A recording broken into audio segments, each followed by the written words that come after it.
마가복음 10장 46절에서 52절까지 바디메오의 믿음이라는 제목으로 말씀 보도록 하겠습니다.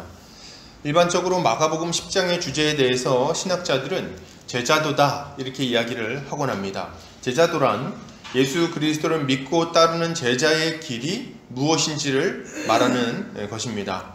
여러분, 믿는다는 것은 뭡니까? 예수를 믿는다면 어떤 삶을 살게 될까요? 그런 것에 대해서 이야기하는 주제가 바로 제자도라는 주제인 거예요. 예수님은 8장에서 분명히 이야기하십니다. 누구든지 나를 따라오려거든 자기를 부인하고 자기 십자가를 지고 나를 따를 것이니라.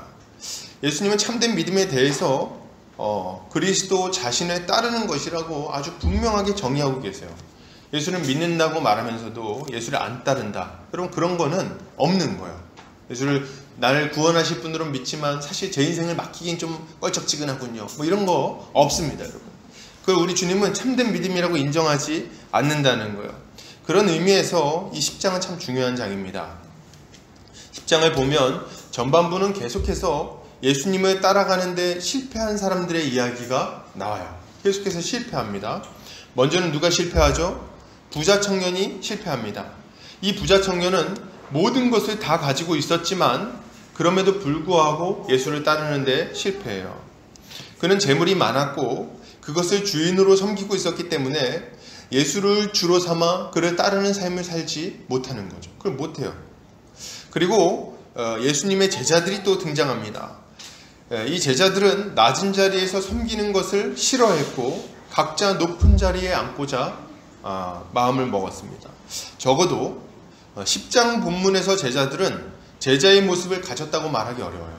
이후에 변화되죠. 그렇지만 여기서는 아니라는 거예요. 오늘 본문에는 이런 사람들의 실패 속에서 유일하게, 이 10장에서 유일하게 예수를 따르는 사람이 등장합니다. 유일하게. 그 잘난 부자 청년, 율법을 굉장히 잘 지켰고 부자였으며 나름대로 좀 괜찮게 살았다는 이 사람도 실패했고, 예수님을 3년 동안이나 쫓아다녔던 베드로와 야고보와 요한과 기타 등등 열제자도 실패했고, 그 허다한 무리들 예수님하고 같이 그냥 그렇게 돌아다녔는데도 불구하고 제대로 예수를 따르는데 실패했는데, 오늘 전혀 의외의 사람이 예수님을 따라가는 걸 보게 되는 거예요. 그게 누굽니까? 바로 맹인 거지 바디메오입니다. 우린 이 바디메오를 통해서 참된 제자가 어떤 모습인지를 보게 됩니다. 오늘 본문을 통해서 구원 얻는 믿음이 무엇인지 함께 살펴보도록 하겠습니다. 오늘 예수께서 여리고에서 많은 사람과 함께 머무시다가 이제 밖으로 나가시죠. 여리고에서 이제 좀 있으셨던 것 같아요. 그러다가 제자들과 허다한 무리와 함께 여리고에서 나가실 때에 이제 예루살렘을 향해서 이제 걸어가시는 겁니다. 근데 이제 그 예수님이 가시는 길가에 누가 있었냐면 디메오의 아들인 맹인 거지 바디메오가 길가에 앉아 있었습니다. 맹인이었고 거지였죠. 그러니까 이 사람의 처지는 참 딱했어요. 눈이 보이지 않았고, 그리고 이제 가진 것도 없으니까 눈이 보이지 않는데 집안이 부자면 어때요? 좀 보이지 않지만 그래도 살만합니다. 근데 집안도 그렇게 부유하지가 못했어요. 그러니까 어떻게 해야 됩니까? 먹고 살기 위해서는 구걸밖에는 답이 없는 겁니다. 그래서 나와가지고 이제 구걸을 하고 있었죠. 참 이 사람의 인생을 생각하면 그렇습니다. 하루가 끝나고 하루가 시작돼도 바뀔 것이 없는, 그죠? 오늘 뭐 이렇게 돈을 좀 얼마 받아가지고 빵을 사 먹고, 그리고 이제 눈을 감을 때 내일 더 나아질 거라는 소망을 도무지 가질 수 없는, 내가 열심히 한다고 해서 뭔가 바뀔 수 없는 그런 인생을 지금 사는 사람이에요. 아주 소망 없는 인생이죠. 이 바디메오가 길가에 앉았을 때 예수님이 그 앞을 지나가시는 겁니다. 이렇게 앉아가지고 구걸을 막 하면서 한 품 줍쇼 이렇게 하고 있는데 저기서 막 사람들이 웅성웅성 거리는 거예요. 아, 비켜 저기 지금 예수님 가신다고 비켜 뭐 이렇게 하고 있는 거예요. 아, 거기 앞에 거지도 좀 치우고 좀 길 좀 열어봐 이렇게 하면서 막 가고 있는 거죠. 사람들이 얼마나 몰려왔겠어요. 예수님이 나가신다니까. 야, 여기 예수래, 저기 선지자래 뭐 이렇게 하면서 막 하고 있는 거예요. 그 얘기를 듣고서 이 사람이 구걸을 하다가 귀가 쫑긋했어요. 듣고 예수? 그래가지고 아주 그냥 이 사람이 아주 마음이 뜨거워졌죠. 그래서 막 소리를 지르기 시작합니다. 뭐라고 소리 지릅니까?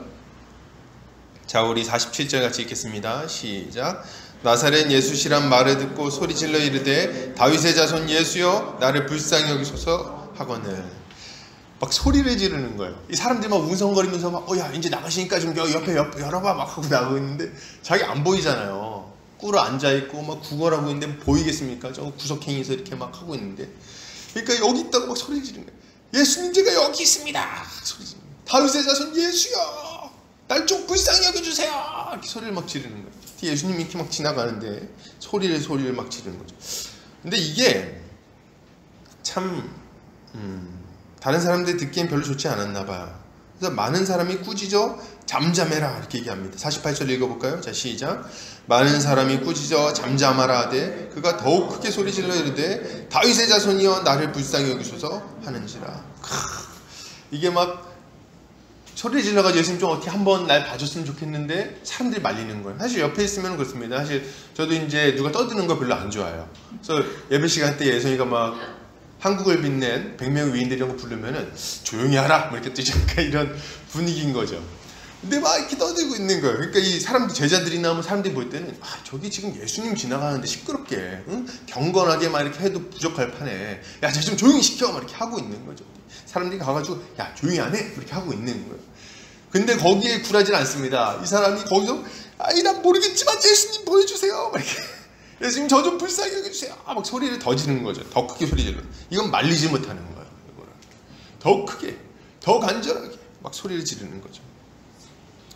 여러분, 저는 복음 듣는 사람들이 이런 태도를 좀 가져야 된다고 생각합니다. 이런 태도가 우리에게 필요하다. 예수님 저를 좀 불쌍히 여겨주십시오. 저를 좀 돌아봐 주십시오. 이렇게 좀 간절히 찾는 그런 모습이 있어야 된다고 생각합니다. 이것이 예수님 앞에 나오는 사람의 마땅한 자세인 거예요, 여러분. 이게 마땅한 자세다. 사람들은 왜 예수님을 만나지 못할까요? 왜 하나님을 만나지 못합니까? 교회를 나오는데도 불구하고 왜 은혜를 받지 못할까요? 그 이유는 분명합니다. 하나님의 은혜를 기대하고 사모하지 않기 때문에 그렇습니다. 하나님을 찾지 않는 거예요. 그래서 습관에 따라 교회에 나옵니다. 왜 은혜를 구하지 않을까요? 왜 하나님을 간절히 찾지 않을까요? 왜 주님이 우리를 만져서 우리의 심령을 변화시켜 주시고 위로해 주시기를 왜 구하지 않을까요? 이유가 뭡니까? 자신이 괜찮다고 생각하는 거예요. 자신이 부족함이 없다고 생각하는 거예요. 인생에 큰 문제도 없고 평온하고 그냥 말이죠. 여러분, 사람들이 큰 어려움을 겪을 때 믿음이 자라나는 것은 이상한 일이 아니에요. 그거 이상한 일이 아닙니다. 어려움을 겪을 때 비로소 자신의 비참한 처지를 깨닫고 겸손히 하나님의 은혜를 구하기 때문에 그런 거예요. 여러분, 많은 사람들이 하나님의 은혜 없이 살아갑니다. 깨닫지도 못하고 자신의 처지를 알지도 못하고 그저 지금 주어진 것에 만족하며 살아가는 거예요. 그럼 제가 보면은 젊을 때 더 그런 것 같아요. 좀 어리고 젊을 때 몸이 막 잘 움직일 때 있잖아요. 저는 몸이 이제 잘 안 움직여요. 이렇게 좀 둔해져 갖고 뭘 하려고 그러면 막 이렇게 잘 안 되더라고요. 어떤 요가 자세 이런 거 취하려고 해도 이게 잘 안 돼요, 이제는. 옛날엔 잘 됐거든요. 근데 이제 젊을 때는 몸도 잘 움직이지, 내가 원하면 뭘 할 수 있지, 뭐 내가 먹고 싶은 거 있으면 내가 이래가지고 알바해가지고 돈 벌어가지고 사 먹으면 되지. 부족할 게 뭡니까? 나에겐 시간이 있고 젊음이 있고 열정이 있으니까. 그리고 그때까지 배워온 뭔가도 있고 말이죠. 그래가지고 이렇게 딱히 부족하진 않습니다. 근데 이제 나이가 들고 몸이 좀 이렇게 둔해지고 아프고 어떨 때 이제 병 걸려서 아프고 그리고 이렇게 좀 재정적으로 압박감을 느끼고 이럴 때 그때 비로소 깨닫는 거예요. 그때 가서 알아요. 뭘 압니까? 내가 별거 아니구나. 그때 아는 거예요. 별거 아니구나. 내가 그렇게 자신만만하고 그렇게 내가 다 할 수 있을 거라고 생각했는데 이거 별거 아니구나. 나한테 남은 시간이 생각보다 얼마 없구나. 여러분, 이렇게 자신의 처지에 그냥 만족하면서 그냥 주어진 것들로 그냥 기뻐하면서 살아가는 자들, 그런 자들은 교회를 다닐지는 모르지만 은혜를 받지는 못합니다. 그냥 재밌게 목사님이 재밌게 몇 가지 그냥 유머하면은 같이 깔깔거리고 웃을지는 모르지만 실제로 그 심령을 변화시키는 하나님의 은혜는 경험하지 못한다는 거예요. 복음의 능력을 경험하고 그 삶이 변화되고 인격이 변화되고 하나님의 은혜가 우리의 삶을 막 바꾸어 나가는 것을 목격하고 이런 일들을 못 보는 거죠. 교회 안에서 하나님 나라의 복을 충만하게 못 누려요. 신앙생활을 가만히 보면 뜨뜻미지근하게 교회를 안 다니는 것도 아니고 다니는 것도 아니고 약간 어중간한 그 중간 상태 말이죠. 적당히 거리를 두고 적당히 신앙생활을 막 합니다. 그런데 그게 별 문제가 없다고 생각하고 평온하게 또 살아가요. 평온해요. 그래서 뭐 잘 지내고 있습니까? 이렇게 할 때 좀 평온합니다. 근데 딱 보면 별로 잘 지내고 있지 않거든요. 근데 평온합니다. 여러분, 요한계시록에 나오는 하나님은 라오디게아 교회에게 이렇게 경고하십니다. 주보 뒷면을 참고하시면 되겠습니다. 계시록 3장 15절 17절 읽겠습니다. 시작. 내가 내 행위를 아노니 내가 차지도 아니하고 뜨겁지도 아니하도다. 네가 차든지 뜨겁든지 하기를 원하노라. 내가 이같이 미지근하여 뜨겁지도 아니하고 차지도 아니하니 내 입에서 너를 토하여 버리리라. 내가 말하기를 나는 부자라 부여하여 부족한 것이 없다 하나 내 공고한 것과 가련한 것과 가난한 것과 눈먼 것과 벌거벗은 것을 알지 못하는도다. 우리 주님이 이렇게 말씀하시는 거예요. 주님은 그들의 미지근한 신앙을 버리기를 원하십니다. 주님은 그들이 자신들의 실상을 알지 못하고 있다고 책망하고 계세요. 그들이 자기 자신은 우리는 부자고 우리는 부족한 것이 없지, 나는 공고하지 않아, 나는 충만해, 나는 모든 게 다 있어, 뭐 이런 생각하고 있을지 모르지만 하나님은 말씀하십니다. 너희들의 실상은 내가 알려주마. 너희는 공고하고 가련하고 가난하고 눈멀고 벌거벗은 자구나. 네가 괜찮다고 말하지만 너희 실상은 아주 비참하기 그지없구나. 너희 영혼은 삐쩍 말라서 정말 굶주려 죽기 일보 직전이구나. 이야기를 하고 계시는 거예요. 여러분, 날마다 하나님의 은혜를 의지하며 살아가고 있지 않은데도 불구하고 괜찮다고 생각한다면 그것은 정말 잘못 생각하고 있으신 거예요. 그들은 마치 라오디게아 사람처럼 자신의 실상을 전혀 모르는 자에 불과한 것입니다. 하나님은 이사야 선지자에게 이런 경고를 주세요. 한번 읽어볼까요? 이사야서 6장 9절입니다. 시작. 여호와께서 이르시되 가서 이 백성에게 이르기를 너희는 듣기는 들어도 깨닫지 못할 것이요 보기는 보아도 알지 못하리라 하여. 여러분, 혹시 자신이 이런 상태에 있는 것은 아닌지 좀 두려워해야 되겠어요. 듣기는 들어도 깨닫지 못하고 보기는 보아도 알지 못하는 그런 아주 답답한 상태. 날마다 하나님의 말씀이 선포되는데도 불구하고 말씀을 듣지 못하는 상태. 그것이 자신의 삶에 어떤 의미가 있는지 알지 못하는 상태. 말씀을 듣고 율법으로 책망받음에도 불구하고 자신이 죄인인지 깨닫지 못하는 그런 상태 말이죠. 여러분, 그런 상태에 있는지 모르겠어요.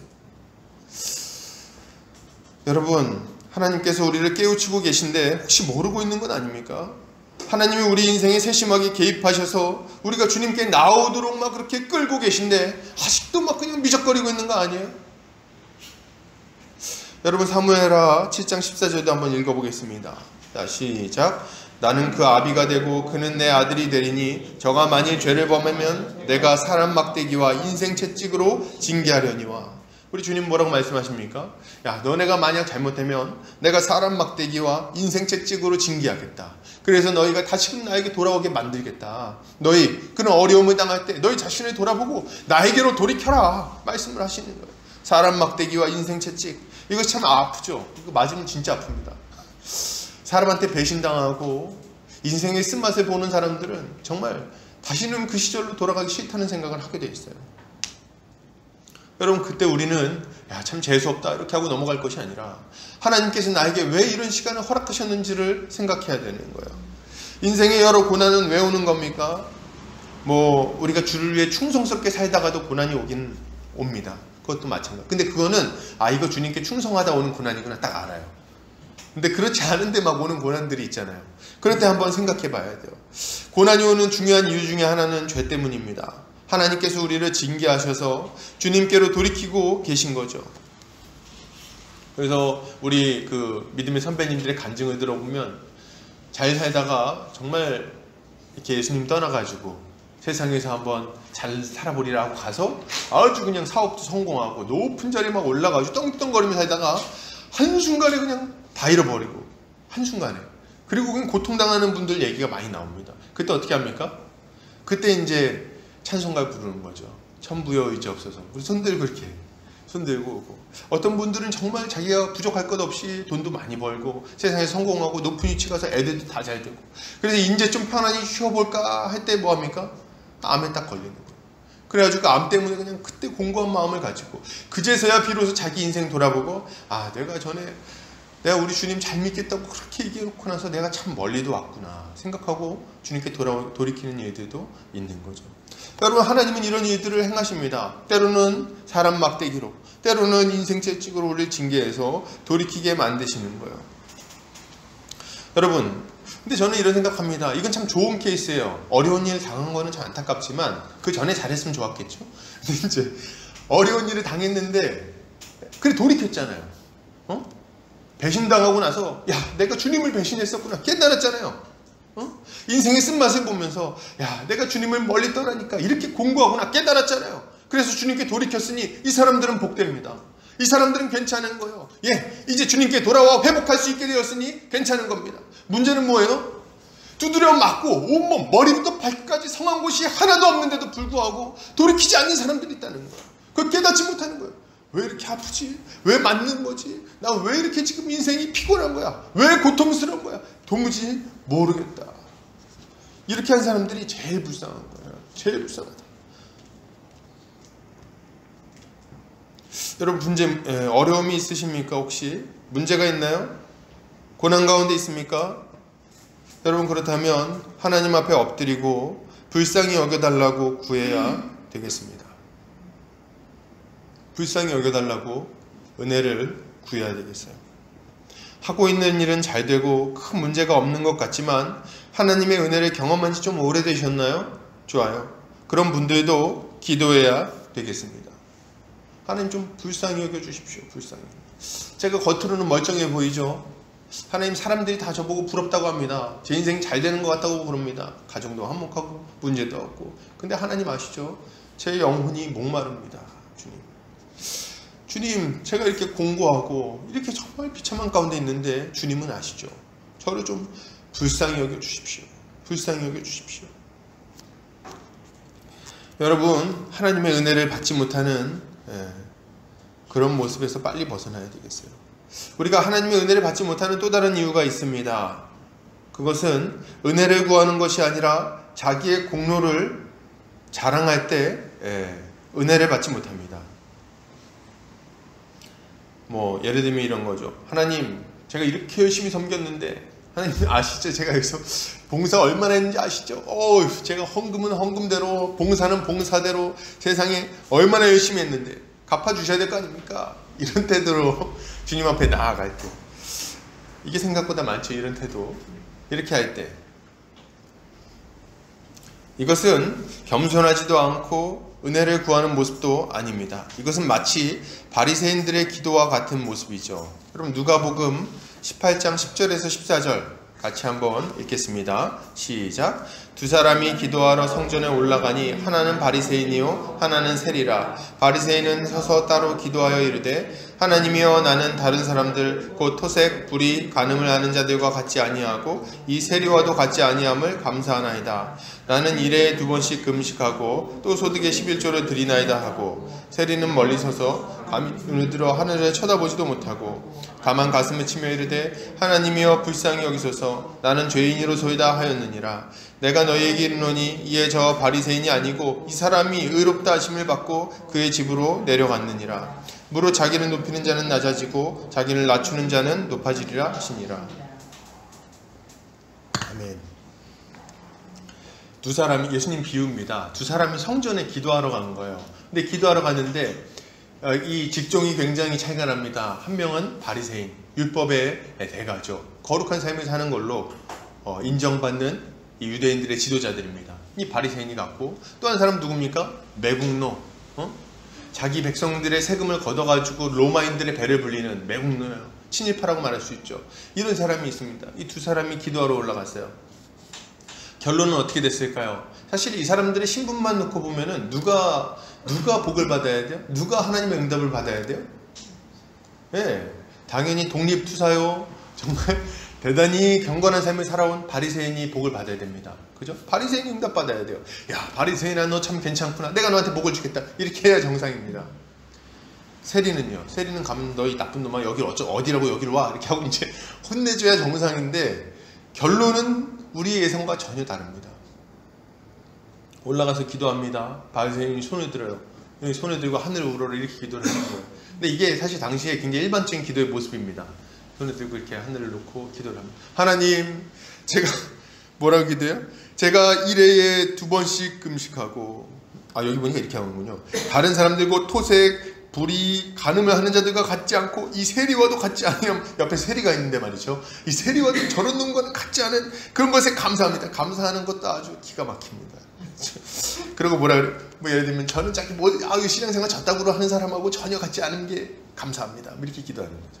그리고 저는 1회에 2번씩 금식하고 또 소득의 11조를 드립니다. 하나님 보셨죠? 이렇게 막 하고.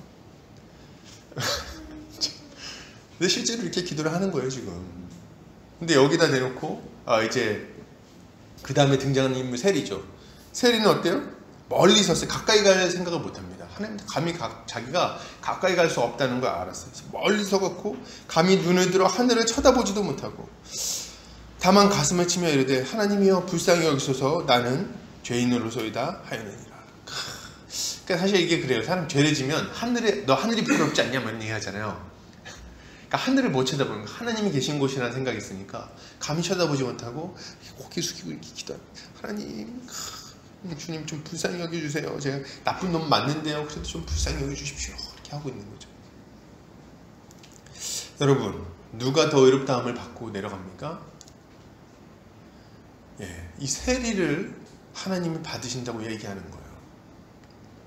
그리고 이렇게 얘기하십니다. 무릇 자기를 높이는 자는 낮아지고 자기를 낮추는 자는 높아지리라 하시니라. 여러분, 이렇게 바리새인처럼 기도하는 자들에게 뭘 기대할 수 있겠습니까?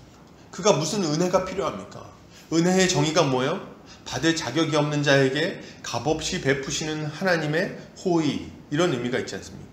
그러니까 받을 자격이 없는 자에게 베푸는 호의니까 세상에 감사합니다 이렇게 하는 거지. 근데 이 바리새인은 말이죠, 받을 자격이 충분하다고 생각하는 거예요. 자기가 나 이만큼 했으니까 복 받을 만하지 생각하는 거예요. 그러니까 은혜 자체가 이 사람하고는 어울리지 않는 겁니다. 여러분, 교회 나오는 분들도 마찬가지예요. 내가 이렇게 잘 살았는데, 열심히 살았는데, 내가 뭐 11조도 했고 뭐 이렇게 헌금도 했고 내가 못한 게 뭐가 있어? 이 정도면 제대로 했지. 그러니까 하나님 저한테 복 주시는 게 맞습니다. 여러분, 이런 자세로 주님 앞에 나온다면 어떻게 은혜를 받을 수 있습니까? 자기의 부족함과 자기의 죄인됨, 그리고 자기의 연약함을 주님 앞에 고백해야 우리 주님의 그 도우심을 받을 수 있는 거 아닙니까? 여러분, 그거 분명히 좀 해야 되는 거예요. 우리 주님 뭐라 그러십니까? 뭡니까? 의원은 건강한 자에게 의원이 쓸데없고 누구에게 쓸데있어요? 병든 자에게야 쓸데있다 얘기하지 않습니까? 자신이 의인이라고 생각하는 자들은 자신이 건강하다고 생각하는 자들은 아무도 우리 주님을 만나지 못할 겁니다. 그러나 세리와 같이 고백하고 하나님께서 불쌍히 여겨주시기를 구하는 자들은 우리 주님이 받아주실 거예요. 주님은 자신의 이름을 부르는 자를 결코 외면하지 않으십니다. 바울 사도가 이렇게 얘기합니다. 로마서 10장 12절 13절 읽겠습니다. 시작. 유대인이나 헬라인이나 차별이 없음이라 한 분이신 주께서 모든 사람의 주가 되사 그를 부르는 모든 사람에게 부여하시도다. 누구든지 주의 이름을 부르는 자는 구원을 받으리라. 여러분, 누구든지 주의 이름을 부르는 자는 구원을 받으리라. 이전에 어떻게 살았든지 상관없이, 이전에 얼마나 엉터리였든지 상관없이 지금 자신의 불쌍히 여겨달라고 하나님 앞에 나와 통회 자복하는 자들을 우리 주님은 기꺼이 받아주신다고 말씀하시는 거예요. 여러분, 그런데 만약 이렇게 우리가 하나님께 은혜를 구하는데도 불구하고 별로 달라지는 것이 없는 것처럼 느껴질 때는 어떻게 해야 됩니까? 하나님, 제가 잘못했어요. 그러고 나왔는데, 근데도 불구하고 별로 이렇게 마음에 이렇게 하나님의 그 위로나, 간섭하심이나, 이런 특별한 역사, 이런 것들이 없는 것 같으면 어떻게 하죠? 그럼 어떡합니까? 여러분, 그러면요, 바디메오와 같은 태도를 좀 보이셔야겠어요. 바디메오가 어떻게 합니까? 어떻게 해요? 더 크게 소리 지르지 않습니까? 더 크게. 다윗의 자손 예수여! 이렇게 소리 지르잖아요. 여러분, 이게 우리한테 좀 필요해요. 한두 번 기도해보고 기도했더니 안 되네. 하나님 역사하시고 응답하시고 삶을 바꿔준다더니 별거 없는데. 여러분, 그렇게 하고 그냥 멈출 겁니까? 여러분, 그러면 안 되는 거예요. 우리 주님 앞에 더 간절히 나가야죠. 하나님, 저 좀 불쌍히 여겨주십시오. 세상에 보니까 옆에 저보다 훨씬 좀 열심히 안 하는 것 같은 쟤도 은혜 받고 쟤도 다 변화되고 세상에 저렇게 인생이 멋지게 변화돼. 저만 왜 이렇습니까? 더 주십시오. 이렇게 좀 기대해야 될 거 아니에요. 간절히. 하나님, 차별하지 마시고 이렇게 약속하셨잖아요. 누구든지라며 이렇게 하면서 기도를 해야 될 거 아니에요. 간절히 좀 기도해. 간절히. 여러분 잠언에 이렇게 얘기합니다. 나를 사랑하는 자들이 나의 사랑을 입으며 나를 간절히 찾는 자가 나를 만날 것이라 얘기하시잖아요. 간절히 좀 찾아야 될 거 아닙니까? 뭐 이렇게 간절하지 않아 세상이 말이죠. 뭐 이렇게 좀 제가 이제 저는 먹고 싶은 게 있으면 먹어야 되는 사람이에요. 제 아내한테 이제 제가 가끔 얘기합니다. 자기야 치킨이 먹고 싶다. 그럼 저희 아내는 제 건강을 걱정해요. 그래서 이제 치킨 맨날 먹냐, 못 먹는다 이렇게 막 안 사줄 거야 막 이렇게 얘기를 해요. 그럼 이제 제가 이제 또 얘기를 하죠. 아 그래 알았다 이렇게. 근데 건강 걱정해서 고맙다 그러고선 치킨이 먹고 싶다. 그럼 이제 오늘 안 먹을 거야 이렇게 얘기하죠. 그럼 이제 딱 가서 이제 알겠다 이렇게 하고 이제 집에 가서 또 이렇게 손 씻으면서 치킨이 먹고 싶다. 치킨이 먹고 싶다. 치킨 먹고 싶다. 그러면 이제 아내가 어느 순간 전화를 하고 있어요. 치킨집에. 그래서 치킨이 이제 딱 오는 거죠. 뭐예요? 먹고 싶으면 어떻게 됩니까? 얘가 이상한데 먹고 싶으면 간절히 좀 구해야 될 거 아닙니까? 간절히 좀 달라 해야 될 거 아니에요. 그리고 이렇게 간절함이 없습니까? 하나님 은혜를 구한다는 사람들이 어떻게 이렇게 밍숭맹숭합니까? 뭐 주시든지 마시든지 뭐 이렇게 태도가 어떻게 그럴 수 있냔 말이에요. 내 인생은 막 엉터리고 배고프고 막 인생이 영혼이 말라가고 고통스럽고 어떻게 좀 탈출을 해야겠는데 그런 상황, 응? 그런 상황 여기서 조금만 더 있으면 죽을 것 같은데 근데 도와주든지 말든지 이런 태도가 어떻게 적절합니까? 여기 보세요. 이 바디메오를 보십시오. 사람들이 면박을 주고 막 그냥 위협을 하고 소리 지르지 말라고 막고 막 이렇게 합니다. 그럼에도 불구하고 그는 아주 큰 소리로 외치잖아요. 제발 들어달라고. 더 크고 간절하게. 사랑하는 우리 성도님들, 바디메오가 예수님을 만났고 눈을 떴다는 사실을 기억하시기 바랍니다. 은혜 받을 때까지 멈추지 않고 기도하시기 바랍니다. 주님을 만나서 모든 것이 나의 인생이 새로워지기까지 기도하시기를 바랍니다. 우리 주님이 기꺼이 응답하실 거예요. 자, 우리 계속해서 좀 살펴보겠습니다. 우리가 가져야 될 믿음의 내용은 뭡니까? 예수님이 멈추어 서서 이제 얘기하시죠. 자, 우리 49절 같이 읽어볼까요? 시작. 예수께서 머물러 서서 그를 부르라 하시니 그들이 그 맹인을 부르며 이르되 안심하고 일어나라 그가 너를 부르신다 하매. 참, 예수님이 딱 이때 정말 감격스러웠을 것 같지 않아요? 아 도와주세요 이렇게 하고 있는데 갑자기 예수님이 탁 서셨어. 뭐 소리는 안 들리지만 그래서 저를 데리고 와라 이렇게 얘기를 하시는 거예요. 그때 막 사람들이 제자들이 이제 그렇게 베드로 갔을 것 같아. 제가 볼 때는 베드로 가서 이제 야 저기 비켜봐 예수님이 부르셔 걱정하지 말고 이제 와 이렇게 얘기를 하는 거죠. 얼마나 좋았을까 세상에. 얼마나 좋았을까. 이 맹인이 얼마나 좋았는지 50절에 나와요. 50절 읽어볼까요? 자 시작.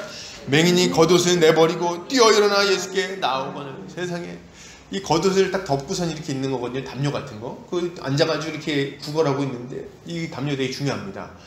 왜냐면 여기는 이 겉옷으로 밤이 되면 되게 추워서 이게 없으면 되게 힘들어요. 뭐 꼬질꼬질했겠지만 이거 그냥 막 벗어놓고 제가 안 보이잖아요. 안 보이는데 저까지만 가려고 해도 얼마나 뭡니까 이게. 중간에 뭐가 있는지 알아. 근데 막 벗어놓고 막 뛰어가는 거예요. 뛰어가가지고 막 앞에 예수님 어디 계신가요? 막 그래서 야 나는 베드로야 이렇게 하면서 옆으로 해가지고 이제 가는 거죠. 그 앞에 막 갔더니 예수님이 딱 계신 거예요. 얼마나 좋았을까. 여러분, 근데 이제 이렇게 갔더니 예수님이 바디메오에게 이렇게 물어보시죠. 뭐라고 물어보십니까? 우리 51절 같이 읽어볼까요? 자, 시작. 예수께서 말씀하여 이르시되 내게 무엇을 하여 주기를 원하느냐? 맹인이 이르되 선생님이여 보기를 원하나이다. 선생님이여 보기를 원하나이다. 저는 사실 이 질문을 처음 봤을 때 좀 이상한 질문이라고 생각했어요. 왜냐하면 뭐 굳이 뭐 질문을 합니까? 딱 고쳐주면 되지. 눈 먼 거 안 보여요? 근데 딱 보면 이 사람이 장님이잖아요. 그럼 내가 너에게 뭘 해주길 원하냐? 뭘 해주길 원하긴 눈 먼 거 안 보입니까? 눈 먼 거 빨리 띄워줘야지. 이런 생각을 저는 했거든요. 근데 사실 이런 생각이야말로 정말 이상한 생각이에요. 그렇지 않습니까? 왜냐면 우리가 길에서 눈이 안 보이는 노숙자분을 만약 만났다고 해보죠. 근데 노숙자분이 우리에게 막 불쌍히 여겨달라고 소리를 막 지르는 거예요. 저를 불쌍히 여겨주세요. 불쌍히 여겨주세요. 그럼 보통 뭘 구하는 겁니까? 이 사람은 맹인이었을 뿐만 아니라 뭐예요? 거지이기도 했어요. 거지. 맹인이자 거지였다. 그러면 이 사람은요 아마도 저는 이렇게 만약 눈 멀고 이렇게 막 배고파서 이렇게 앉아있는 사람이 저를 불쌍히 여기시오 이러면은 돈 달라는 소리로 알아들을 것 같아요. 돈을 이렇게 줬을 것 같아요. 다만 얼마라도 줘서 밥 한 끼 해결하게 해달라는 말로 들리겠죠. 그렇다면 예수님의 이 질문은 참 의미심장한 질문이 되는 거예요. 그렇지 않습니까? 예수님은 지금 이 사람의 소원이 뭔지를 물어보는 게 아니라 그가 예수를 어떤 분으로 믿고 있는지를 묻고 계시는 거예요. 지금 보통 예를 들어서 이제 막 제가 만약 옆을 지나가고 있었으면 저는 줄 수 있는 게 없잖아요. 뭐밖에 없어요? 돈도 없는데 그나마 이제 돈밖에 없잖아요. 돈을 주는 거죠. 근데 이제 만약에 제 예수님이라면 예수님 다른 거 주실 수 있을 거예요. 지금 이 예수님의 질문은 넌 내가 너한테 뭘 줄 수 있는 분으로 여기느냐, 내가 너한테 뭘 줄 수 있다고 생각하느냐, 이걸 물어보시는 거예요. 그러자 오늘 바디메오는 예수님한테 답합니다. 뭐라고 얘기하죠? 선생님이요, 보기를 원하나이다. 이렇게 얘기해요. 선생님, 제가 좀 봤으면 좋겠습니다. 여러분, 이 바디메오의 요청은 그가 예수님을 부른 호칭과 연결해서 생각해 볼 때 그의 믿음이 어떤 믿음인지를 아주 확실하게 보여주고 있어요. 그의 호칭을 생각해 볼 때. 여러분, 그가 예수님을 부를 때 뭐라고 부르죠? 뭐라고 부릅니까? 우리 48절 보면 다윗의 자손이요 나를 불쌍히 여기소서 이렇게 부르잖아요. 그러니까 다윗의 자손 예수여 이렇게 부른다는 거예요. 여러분, 그러면 우리는 여기서 다윗의 자손이 뭔지를 좀 이해할 필요가 있어요. 왜 다윗의 자손이라고 부를까? 다윗의 자손이 누군데? 여러분, 이것은 하나님께서 다윗에게 약속하신 영원한 왕, 하나님 나라를 완성시킬 메시아를 의미하는 거예요. 이제까지의 모든 고통과 모든 그 빈곤함과 모든 이 어그러짐을 완전히 회복시킬 하나님 나라의 진정한 왕, 모든 악인들을 심판하고 모든 의인들에게 영원한 생명을 가지고 올 하나님의 아들, 그를 의미하고 있는 거죠. 여러분, 다윗이 가나안 땅을 정복한 이후에 성전을 건축하려고 합니다. 다윗 왕 아시죠? 다윗이 건축하려고 그래요. 그랬더니 이제 다윗이 하나님의 집을 건축하려고 막 할 때 이게 이유가 되게 괜찮아요. 이 다윗이라는 사람이 정말 괜찮은 사람이에요. 자기가 이제 먼저 다윗성이라고 성을 딱 짓습니다. 근데 성을 짓고 나니까 너무 백향목궁이야. 너무 괜찮아, 집이. 우리 집은 막 이렇게 50평 막 이런 거예요. 그래서 엄청 커. 근데 보니까 하나님의 거하신다는 그 장막은 보니까 천막집, 텐트. 하나님 저기 텐트에 계신 거예요. 나는 여기 50평짜리 타워팰리스 막 살고 있는데. 그러니까 이 사람이 마음이 불편한 거예요, 다윗 왕이. 누가 그런 생각을 합니까? 근데 다윗이 그게 불편했어. 그래서 안 되겠다. 지금 내가 하나님의 집을 내가 지어야겠어. 멋지게 지어야지. 이렇게 마음을 먹습니다. 그랬더니 하나님이 이렇게 얘기하시는 거예요. 네가 내 집을 세우겠다고? 사람이 만든 집에 내가 거기 살 수 있겠니? 이렇게 얘기하시면서 뭐라 그러냐면 네가 내 집을 짓는 게 아니라 내가 너의 집을 짓겠다. 이렇게 말씀을 하십니다. 사무엘하 7장 12절 13절 같이 읽겠습니다. 시작. 내 수완이 차서 내 조상들과 함께 누울 때에 내가 내 몸에서 날 내 씨를 내 뒤에 세워 그의 나라를 견고하게 하리라. 그는 내 이름을 위하여 집을 건축할 것이요 나는 그의 나라 왕위를 영원히 견고하게 하리라. 이렇게 얘기합니다. 그래서 이 다윗의 이 고백 때문에 하나님이 놀라운 약속을 주십니다. 무슨 약속이에요? 네가 나의 집을 세우겠다 그랬지? 아니, 내가 도리어 너의 왕위를 영원토록 견고하게 만들어 주겠다. 너의 집을 세우겠다. 이렇게 얘기를 하십니다. 그러면서 다윗의 후손으로 오는 이가 영원한 왕국, 하나님의 나라를 다스리게 될 거라고 얘기하는 거예요. 선지자들은 바로 이 영원한 왕을 통해 하나님 나라가 회복되고 완성될 거라고, 천국이 임할 거라고 계속해서 얘기했어요. 여러분, 그러면 하나님 나라가 회복될 때 일어나는 일들이 뭘까요? 이사야 선지자는 이렇게 말했습니다. 한번 읽어볼까요? 이사야 41장 18절. 자, 시작. 내가 헐벗은 산에 강을 내며 골짜기 가운데 샘이 나게 하며 광야가 못이 되게 하며 마른 땅이 샘 근원이 되게 할 것이며. 아멘. 네, 우리가 잘 아는 찬양입니다. 사막에 샘이 넘쳐 흐르리라. 사막에 꽃이 피어 향기 내리라. 주님이 다스리는 그 나라가 오면은 사막이 고통산 되리. 이 찬양이 여기 나오는 거예요. 기가 막히죠. 그리고 이 일을 이룰 메시아에 대한 예언이 이게 40장에 나오고요, 41장에 나오고 이 일을 누가 하냐? 메시아가 할 거다 하고 이 메시아에 대한 예언이 42장에 딱 나오는 거야. 42장 7절 그가 어떤 분인지 한번 볼까요? 자, 시작. 내가 눈먼 자들의 눈을 밝히며 갇힌 자를 감옥에서 이끌어내며 흑암에 앉은 자를 감방에서 나오게 하리라 이렇게 얘기합니다. 여러분, 눈먼 자의 눈을 밝히며, 이게 지금 메시아가 할 일이라는 거예요. 그래서 신약성경 이 복음서에 보면요, 눈이 멀었다가 실로암 모스 눈을 뜬 사람이 이 자기에게 누가 너 눈 뜨게 했어? 막 이렇게 얘기하니까 거기다 이렇게 얘기합니다. 내가 창세로부터 지금까지 눈먼 자의 눈을 뜨게 했다는 소식을 들어본 일이 없습니다. 이 사람이 메시아가 아니면 누가 메시아입니까? 이렇게 얘기하는 걸 보게 돼요. 예, 지금 이 소경 바디메오가 가지고 있는 믿음은 뭡니까? 눈먼 자신의 눈을 뜨게 해줄 만한 능력이 있는 분, 예, 하나님 나라를 완전히 회복시켜서 우리 모든 사람에게 그 하나님 나라의 복을 가지고 올 메시아, 그가 바로 당신입니다. 이렇게 지금 고백하고 있는 거예요. 그 고백을 지금 뭘로 하는 거예요? 제 소원은 눈을 뜨는 것인데 당신은 그렇게 할 만한 능력이 있으십니다. 얘기를 하는 거죠. 여러분, 우리도 이 바디메오의 믿음을 가져야 되는 거예요. 어떤 사람은 예수님을 부자 되게 만들어주는 분으로 여깁니다. 성공하게 해주고 애군을 막아주고 좋은 일만 일어나게 만들어주는 부적같이 여기기도 하는 거예요. 그러나 여러분, 예수님은 다만 인생의 몇 가지 문제를 해결하는 분으로 오지 않으셨어요. 우리의 문제를 해결하십니다. 우리의 기도에 응답하시죠. 우리를 바꿔주실 거예요. 근데 그게 다가 아니라 우리의 가장 근본적인 문제, 우리의 죄의 문제를 완전히 해결하셔서 영원한 하나님 나라 백성이 되도록 만들어 주신다는 거예요. 누가? 우리 예수 그리스도께서 그 일을 하러 오셨다는 거예요. 우리가 이걸 믿어야 됩니다. 그가 다윗의 자손으로 오셨어요. 하나님의 아들이십니다. 우리를 온전케 하시고 이 천한 만물을 완벽하게 회복시키실 거예요. 우리가 이걸 믿어야 되는 거죠. 주님은 온 우주 만물을 다시 온전한 모습으로 회복시키기 위해서 오신 분입니다. 영적인 소경이 되어서 멸망 가운데 들어갈 수밖에 없는 자신의 백성들을 불쌍히 여기시고 그들에게 빛을 주기 위하여 오셨어요. 우리는 바로 이 예수님을 믿어야 됩니다. 빛을 좀 얻어야죠.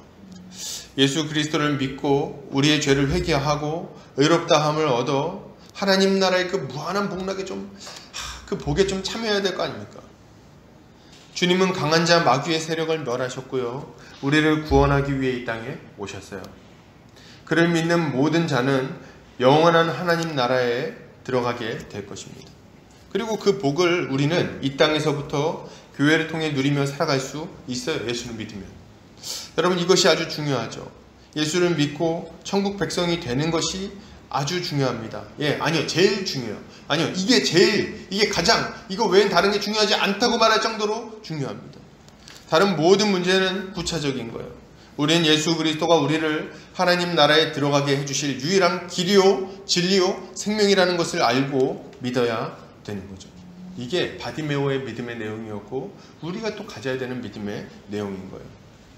여러분, 이걸 알고 믿는다면, 이걸 알고 믿는 자가 제자라면, 그렇다면 어떻게 이제 반응해야 됩니까? 그걸 믿고 구원받은 자, 이 맹인거지 바디메오는요, 이제 눈을 떠요. 우리 주님이 말씀하십니다. 52절 같이 읽어볼까요? 자, 시작. 예수께서 이르시되 가라, 내 믿음이 너를 구원하였느니라 하시니 그가 곧 보게 되어 예수를 길에서 따르니라. 어떻게 됐대요? 그가 곧 보게 됐다. 봤다는 거예요. 영안이 띄어집니다. 여러분, 예수를 믿으면요, 인생이 달라집니다. 아멘이십니까? 정말 달라져요. 완전히 바뀝니다. 완전히 바뀌어요. 이전과는 다른 삶을 살게 되는 거예요. 근데 그렇게 정말 은혜를 받았다면 어떻게 반응하게 됩니까? 바디메오는 그가 곧 보게 되어 예수를 길에서 따랐다 얘기합니다. 길에서. 저는 좀 그런 생각했어요. 예수 믿고 나서 정말 인생의 문제가 풀렸다면, 해결됐다면, 눈 이제 이때까지 한 번도 못 보다가 이제 보게 됐어. 야, 그럼 이제 뭐 하고 싶으세요? 이 중에 이제 시험 기간 끝난 분도 계실 텐데, 여러분, 시험 기간 끝나면 뭐 하고 싶으십니까? 놀러 가고 싶죠. 그렇지 않습니까? 막 가가지고 막 맛있는 것도 먹고 싶고, 내가 그렇게 사랑했던 우리 엄마 아빠 얼굴도 좀 보고 싶고, 그냥 내 주변에서 그냥 같이 구걸하는 애들 얼굴도 좀 보고 싶고, 그렇지 않습니까? 나한테 돈 줬던 사람 누군지 좀 가서 찾아가서 고맙다고 얘기도 하고 싶고, 하고 싶은 게 너무 많을 거란 거예요. 이때까지 한 번도 못 보고 한 번도 경험해보지 못한 삶, 그게 우리 앞에 기다리고 있는 거예요. 야, 근데 이 사람이 말이죠, 거기서 다른 데로 새지를 않습니다. 어디서 따라요? 길에서. 그 길에서 그대로 일어나 주님을 따라갑니다. 여러분, 이 길이 어떤 길입니까? 예수님이 가는 길이 어떤 길이에요? 아마 사람들이 다 아실 거예요. 왜냐하면 너무 소문이 많이 났어요. 예수님이 어떤 분인지, 그리고 예수님에 대한 종교 지도자들의 반응이 어떠한지가 너무 많이 알려져 있습니다. 예루살렘에 가면 죽는 거예요. 이때 당시에는 소문이 벌써 돌았어요.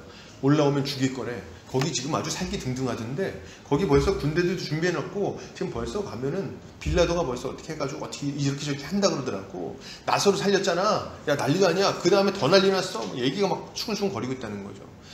그래서 이 거지도 아마 다 알았겠죠. 다윗의 자손 예수 뭐 이런 얘기 하는 거 보면.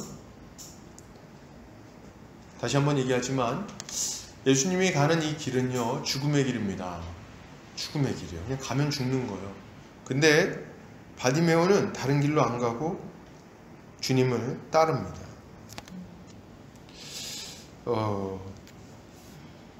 예수님을 따르죠.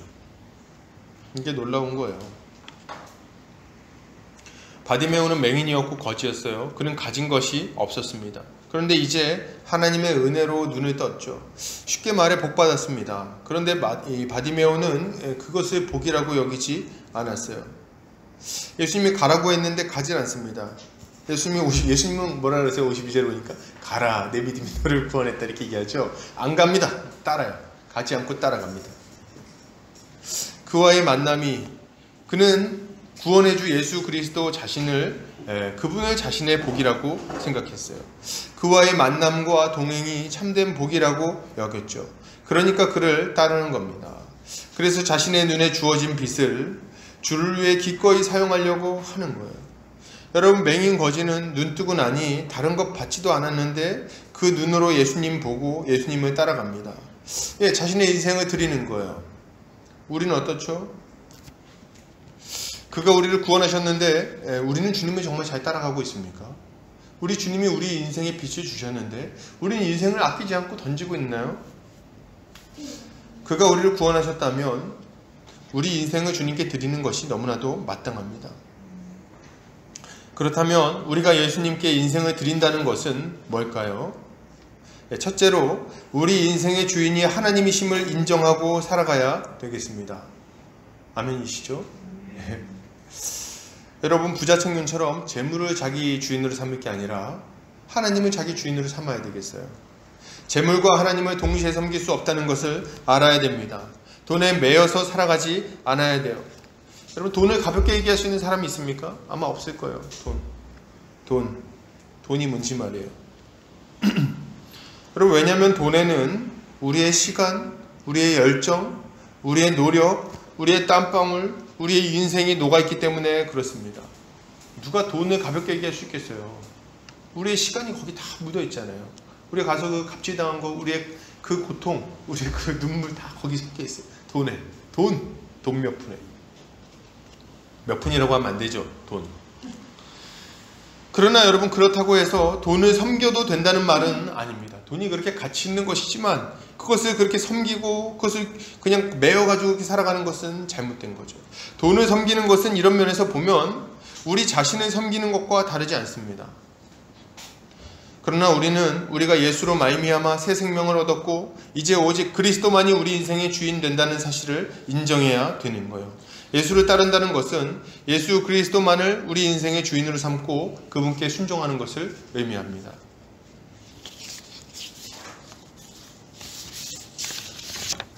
둘째로, 예수를 따른다는 것은 예수께서 우리를 살리기 위해 죽기까지 섬기신 섬김의 모습을 본받는 거예요.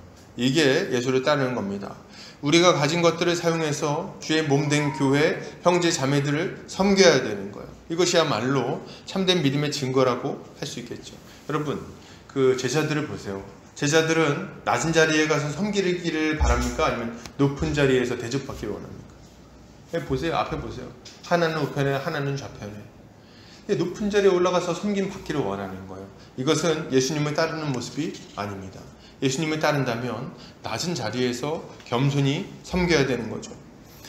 셋째로 주님이 이런 사랑과 섬김을 살기 위해 감수해야 했던 고난을 감수해야 되는 거예요.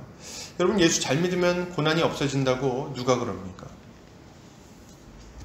예수 믿는 자들에게 고난은 어찌 보면 밥 같은 거예요. 없어지지 않아요. 늘 함께 해야 되는 겁니다. 도리어 예수를 따라가기 때문에 당하지 않아도 되는 고난을 당하기 마련입니다. 히브리서 11장에서는 모세의 인생에 대해서 이렇게 얘기합니다. 읽어볼까요? 자, 시작. 믿음으로 모세는 장성하여 바로의 공주의 아들이라 칭함받기를 거절하고 도리어 하나님의 백성과 함께 고난받기를 잠시 죄악의 낙을 누리는 것보다 더 좋아하고 위하여 받는 수모를 애굽의 모든 보화보다 더 큰 재물로 여겼으니 이는 상주심을 바라봄이라. 뭐라고 얘기합니까? 믿음으로 모세는 공주의 아들이라 칭함받기를 거절하고 하나님의 백성과 함께 고난받기를 잠시 죄악의 낙을 누리는 것보다 더 좋아했다, 이렇게 얘기를 해요. 그리스도를 위하여 받는 수모를 애굽의 모든 보화보다 더 큰 재물로 여겼다. 여러분, 이게 뭐예요? 참된 신앙이네. 예수를 따르는 자의 모습인 거죠.